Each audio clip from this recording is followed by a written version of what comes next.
Morning, ladies and gentlemen, I am back. Once again, I'm fast forwarding a few turns back before I start the Battle of Tingis, but anyway, hey, welcome back. We are starting right off with the Battle of Tingis. And speaking of the Battle of Tingis, we're just gonna be looking at, wow, a massive ship fleet coming towards us. And yes, we are doing the Pompey episode, which I don't think I really have to explain. Once again, our ships are moving forward in the typical formation, which is all group them all up. And the reason why I cannot split my forces, split my ships this time is because this settlement, unlike the rest, is walled. Surprise, surprise! Yes, this is one of the major settlements that is in modern-day Morocco. I do not know the Roman name for the province, but I do know the Roman name for the province above this place, which is literally Hispania. So, which literally is a translation of Spain. Once again, off the bat, the enemy has the exact same troops, only except for this time they have a few more. However, a few more units doesn't mean they're gonna do much. Once again, fireballs of death coming in, crushing in, doing as much damage as we physically can. You see, our enemy is trying to run, but hey, what can they really do?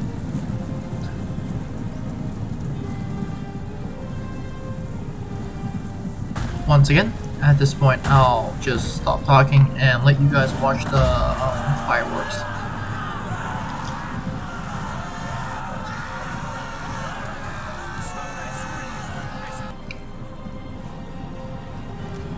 Moving on, we do have a lot of fireballs of death at this time. But what's most important is that, we have our general ship moving up. Surprise, surprise, and guess what you're doing? Oh yes, throwing javelins! Why does this sound feel so familiar? Yeah. This time we're actually throwing javelins not against skirmishers, but against Italian swordsmen, which are throwing javelins back at us, but then, again, we are in a wooden ship, so we're getting protected.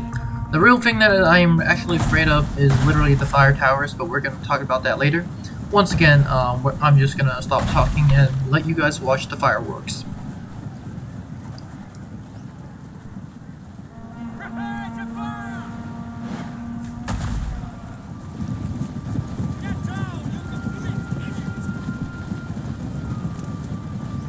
You see, at this point, a large blob of enemy units trying to just get away from my ships, firing balls of death at them, and they get clumped up, and which is the best target.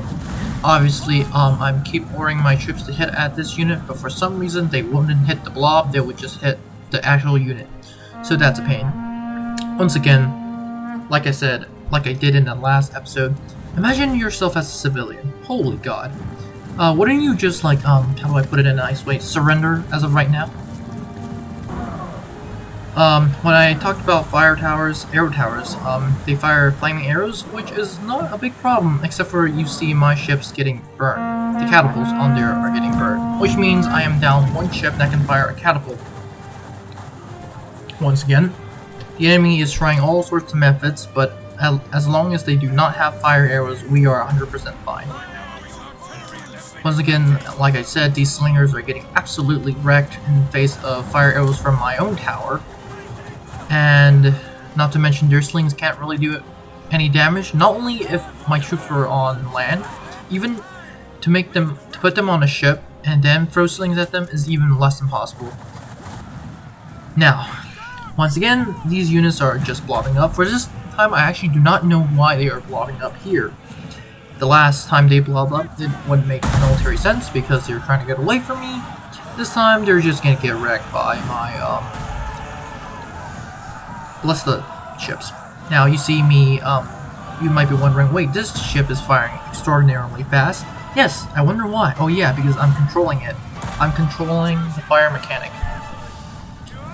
And you might be wondering, damn, Napoleon, you are a terrible shooter.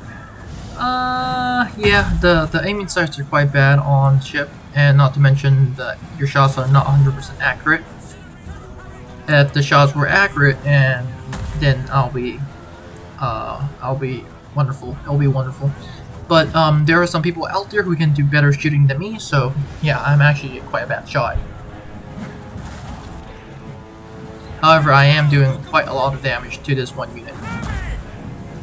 Finally, I decided, you know what, once again, we're just going to be sending in our infantry. Our Marines, to be exact. Once off the bat, it's just Marines, and more Marines. And for some reason, unlike last time, when our Marines land, our enemy's just like, nope, scoot away, try to scoot away. And all of a sudden, they decided, you know what, let's charge it. So, as you can see, I was afraid of the enemy attacking me from all sides. So I decided to form, once again, square formation, all square formation. Now, like I predicted before the battle started, our troops are going to get swarmed by all sorts of different units.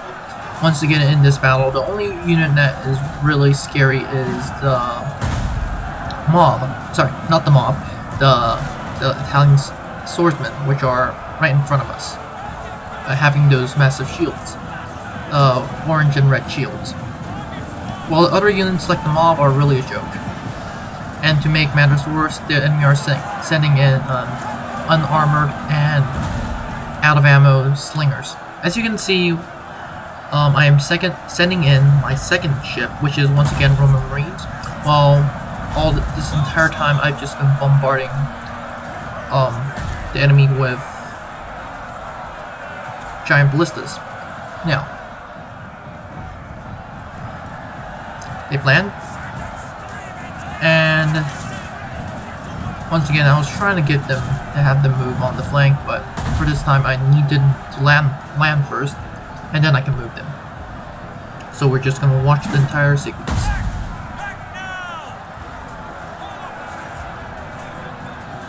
Surprisingly, before I even flank, the enemy is just routing, which is great, which is really great. On the right you see my one of my giant ballista ships, in which I try to duplicate the numbers. They landed, but once again, this is my first time landing a giant ballista ship, so I did not know that your ballista either has to be destroyed or out of commission, or your ballista has to be out of ammo, but then you can land your infantry, which did not happen that time, so yeah, that's a terrible situation for me. I just lost the giant ballista, and I cannot move the units on the giant ballista, so that's a wonky feature.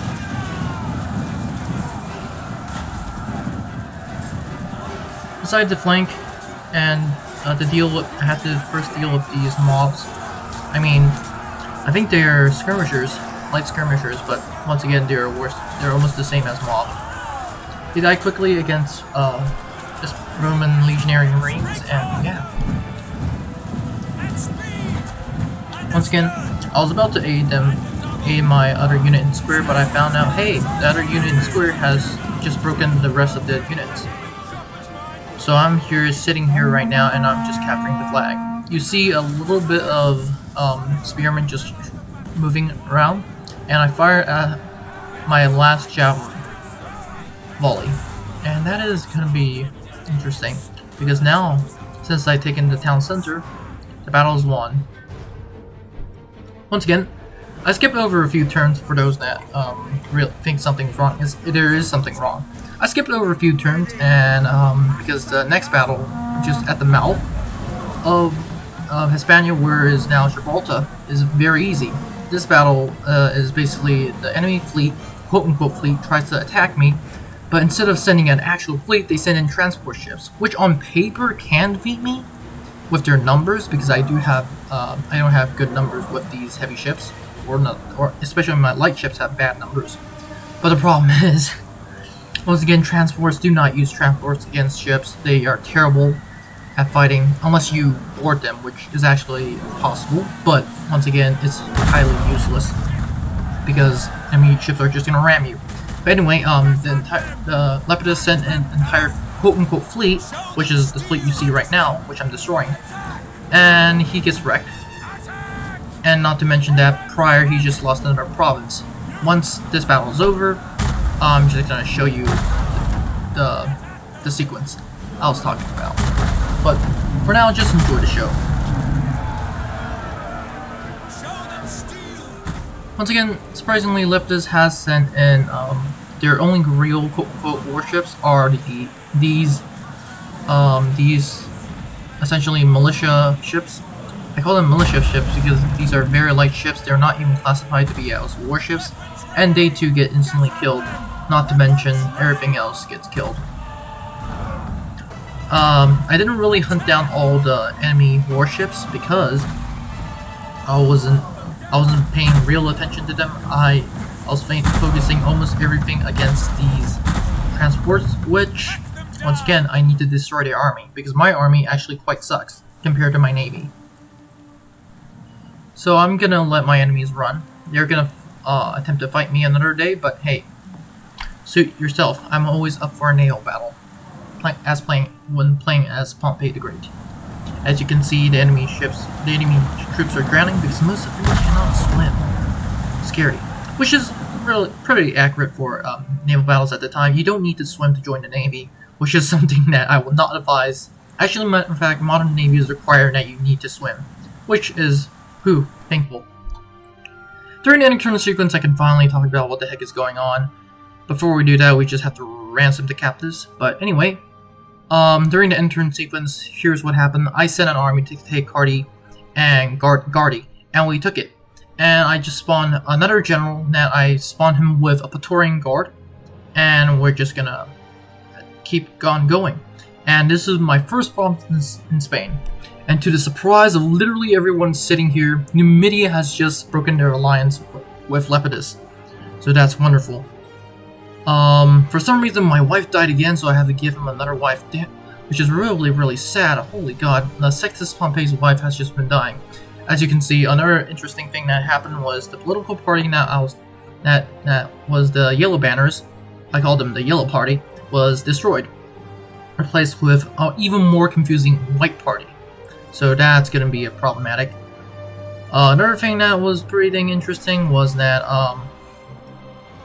I wanted to replace the general, but at this point it was not worth it. So yeah. You see me getting all these new characters, but remember, these characters are I'm not ever going to deploy them on the field unless I am, let's say I need more armies than generals. Once again, this unit is Praetorian Guard, which I'm just going to have him help out on the attack. He's going to be later useful. He's going to be useful later, but as of right now, he's not. We're going to fight the battle. The second naval battle, which we just are going to catch the survivors, and Lepidus finally spawned an actual fleet of one ship. With the garrison ships, that's going to make it like, what, 2, 3? Now, during this entire battle, I wasn't really focused on Lepidus' big, massive ship, which you see right here. I was focused on the smaller ships, which is why you see only one ship trying to ram this massive big ship. And to the surprise, actually not to the enemy's favor, I did a terrible job at ramming because most of my ships were turned to face the enemies. I did a terrible ram, and that is how Lepidus is going to survive for a few seconds longer. On the other hand, however, Lepidus' garrison ships are just getting wrecked. There's no way they can stand up against my heavy ships up the line, warships as a matter of fact, so they're getting wrecked. You can see me chasing Lepidus' fleet, but Lepidus, surprisingly for this massive ship, is actually slightly faster than my lighter ship. Which, let's be honest, all I need to do is get a ram on Lepidus' ship, and we should be fine. But to my surprise, we actually had to chase this ship for very long, and as you can see, we stopped right there because we just got a small ram. And yeah, that still didn't sink the ship, so I was really just sending this ship to chase. Eventually we did take Lepidus' ship out by having one of my catapults just fire a flaming ball of death at the ship, and I think you can see it right now.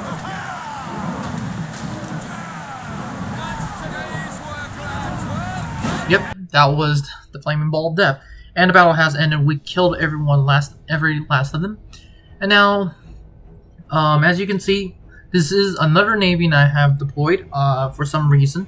This is why you see me having archers instead of ballista, which is kind of weird because I was trying to take out that army with ballista, but hey, problems were problems and I couldn't really get what I wanted, so yeah. I'm also moving Sextus Pompey, yes, Sextus Pompey on a transport ship to Hispania, which I'm just gonna help out my army. So as you can see, we're moving quite slowly because we are transport ships. My spy has just spotted out all of North Hispania, and we can see that Lepidus actually has a pretty dang good holding, a solid holding as a matter of fact, in Spain. And now we're just gonna, how do I put it in a nice way, we're just gonna lay siege to this province. And yeah. So we're gonna assault Massalia right now. And off the bat, you see Massalia not only has walls, but has a pretty dang good wall. They have a massive wall fortification all around their city. Their defenders are buffed up by twice the amount that you would see in a normal city. And to make it worse, you see those ship docks? Yes, those white limestone base that you saw right there, right before our camera turned. That was their dock. Now you might be wondering, oh, I can land there. Nope, you cannot land there. That is the sad thing. At first I thought I could, but then I realized pretty soon that I can't. So yeah. Once again, we're just gonna watch the fireworks, flaming balls of death.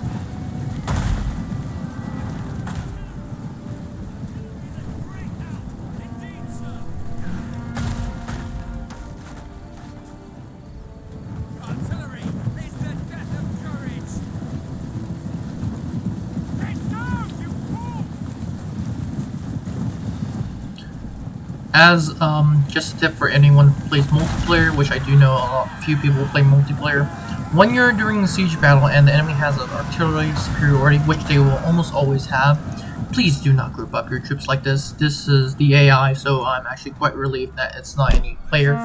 But please do not group up your troops. Spread them as much as you can.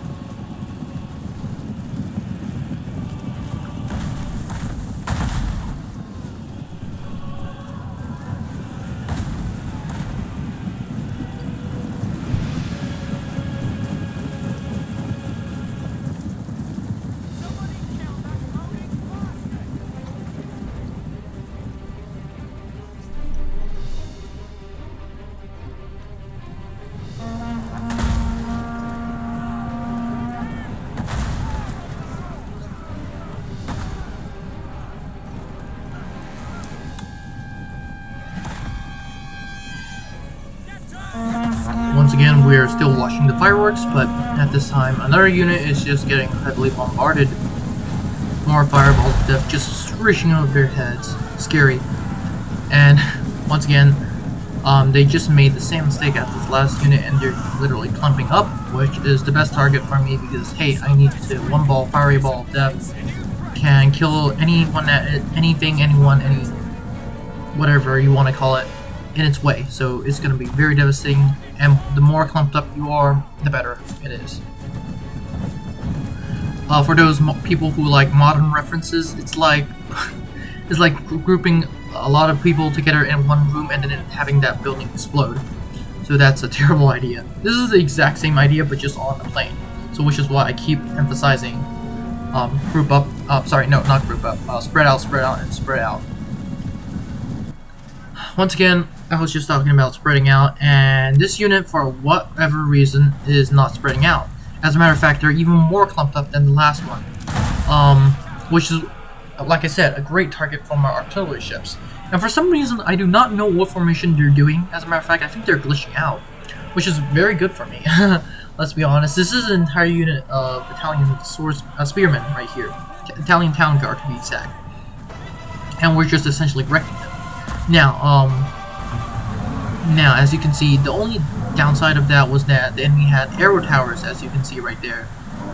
We were trying to get away from the arrow towers now, and it burnt one of my ballista. Once again, like the last battle, it just burnt one of the ballista, which I was really angry about. Once again, let's just take some time away from the bombarding and look at some of our ships. Now, this is a warship, I think a trireme, and on a trireme, you actually have these things called these dart throwers. And I'll just stop talking and let you guys watch this wonderful like mechanic of loading it up and firing them.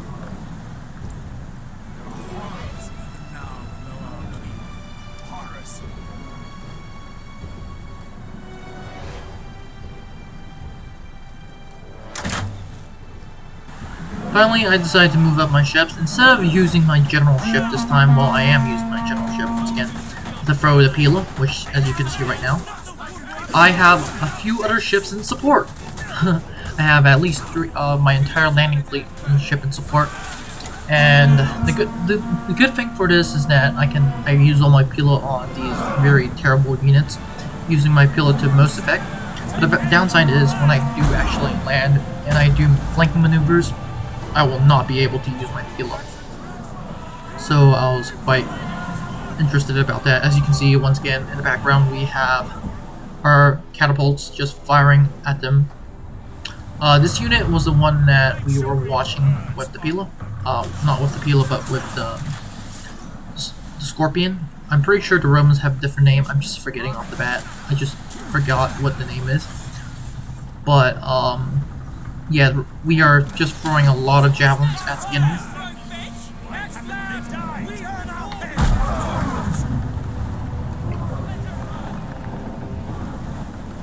And you have to remember, javelins are even more effective against these lightly armored units, which we are doing a great job against. The lightly armored units are getting absolutely destroyed. The one that you see behind this bigger ship, the smaller ship to be exact, is also going to throw a full volley of javelins. As a matter of fact, it's just lining up for the perfect opportunity, and I think now it starts throwing. Yep, now it starts throwing, and this time we're throwing at some, I think they're town guard. Wait, no, they're mob. Yeah. So once again, a worthful use of javelins, because think about it. Those Italian swordsmen and Italian town guard have these massive shields which protect them. So our javelins are not getting most of its damage. Once again, these mob are useless, so even if I don't do them. And speaking of mob, let's look at the carnage that we've just inflicted. Most of these are actually skirmishers. Some of these are skirmishers. The others are mob, which is wonderful. A whole lot of dead people, dead on the beach.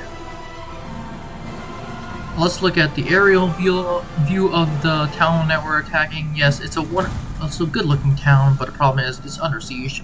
A few buildings have set alight, and speaking of clumping up, guess who's clumping up again?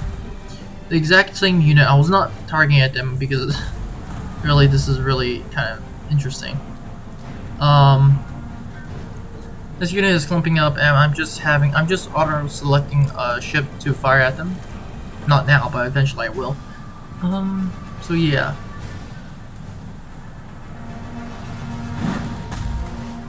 You have to remember, every shot that this my ship takes is very devastating.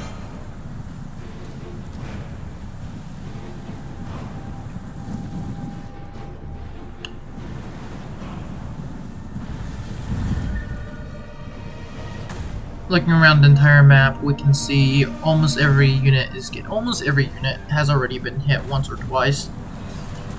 And to make matters worse, another unit decides to, you know what, yeah, we're gonna join this unit on the beach that's holding our shields up, and we're just gonna keep holding our shields up and blob up even more.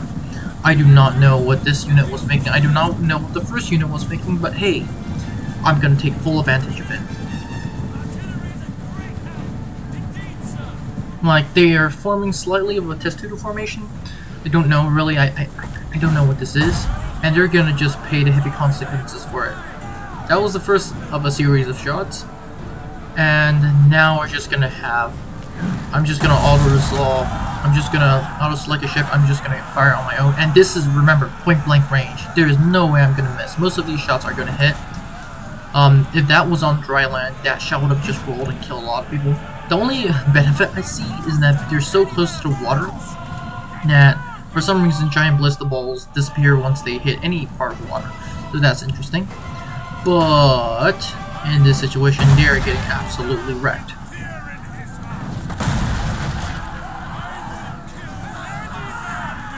finally some of them rout, and after a couple more shots, come on, get me another shot. Yes, here, the 2 units that they're here just entirely rout. They're like, we had enough, and they've run away. Now, you might be thinking, oh, that's it, isn't it? No. This unit, that was hiding behind a building, which I was trying to destroy the building and destroy this unit, decided, you know what? The building behind us, it is so comfortable, it's so safe. Now we have to find a safer place. Now, what is the safer place, I wonder? Oh yeah, the beach right in front of us, literally no cover. And the second I saw this in the game when I was playing it, I ordered all my ships to just target this unit. And you can see most of my ships just turning. Now, once again, this is going to be a massacre. They're going to take the exact same position as the unit that we just saw. And if the warning wasn't clear enough from the survivors, then the warning of the dead bodies should have been cleared enough. But no, they still continue for some reason. Now you can see that ship that I was, I think it was turning. Yeah, the ship in front of us. I have it start turning to fire at these people. As of right now, I haven't really realized because I was microing elsewhere, and I couldn't believe my luck when I saw this happen. So now I'm just gonna have my giant ballista crew just keep firing. Well, not giant ballista crew, but like ship ballista. And it is really a massacre for these guys.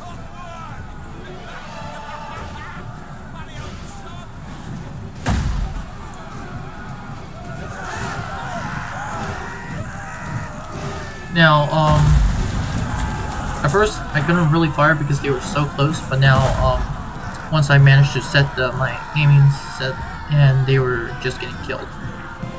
Now, finally, after a while, ballista fire, everything,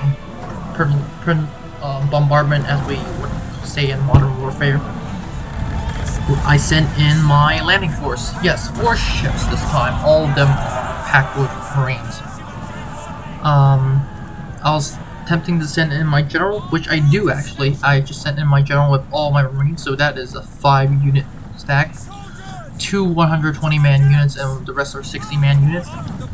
And we're just gonna send them in.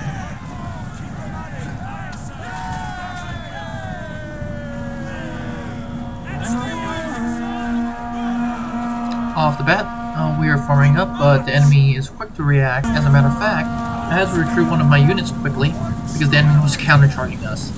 Now, which is why you see my general forming square formation. I was kind of surprised by how aggressive the enemy was, but hey, maybe the AI is smarter today. I don't know.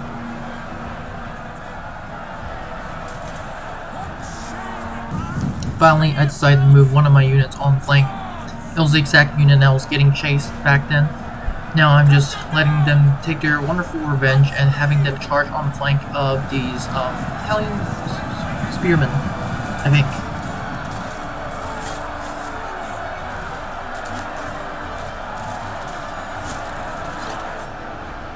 Elsewhere, we are just routing the mob that has been sent to come and kill us. Men are slightly cheering, and they're not going to be cheering for long because I can send them in combat once again. And a better unit of mob. Wait, no, Italian swordsman, I think.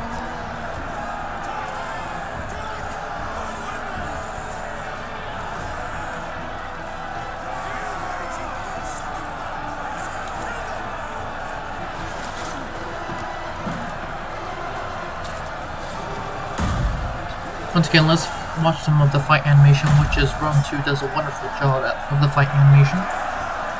So, yes.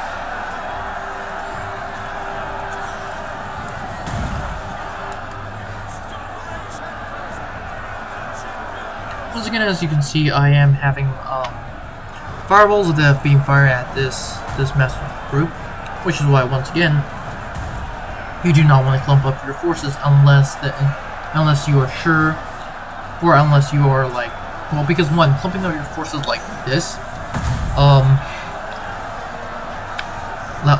tires your unit faster, because remember, you're seeing at least 2 or 3 units in this one blob, and units are just gonna get tired, and even without seeing action, and it makes them very acceptable to flanking attack, which is what I'm doing right now.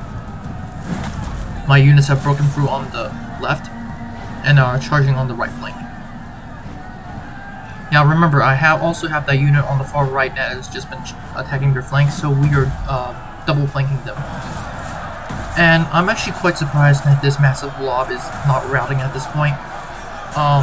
But it only took them a few seconds to realize the true nature of the situation they're in, and finally they rout. Which is what you see right at this point. They mass rout, and we have our victory. Once again, I occupied the city. Well, of course, why not? Why wouldn't I occupy? And once again, I have my general going to invade northern Spain. And yeah, that is it for this episode. We're going to finish the campaign in Spain a later episode to be exact. Now, before you leave, I would like to thank you very much for watching this video. I will be honored if you could like and subscribe to the channel. Remember, more videos are coming out, so it is a good idea to click on that notification button. Anyways, have a great day, and I'll see you in the next one.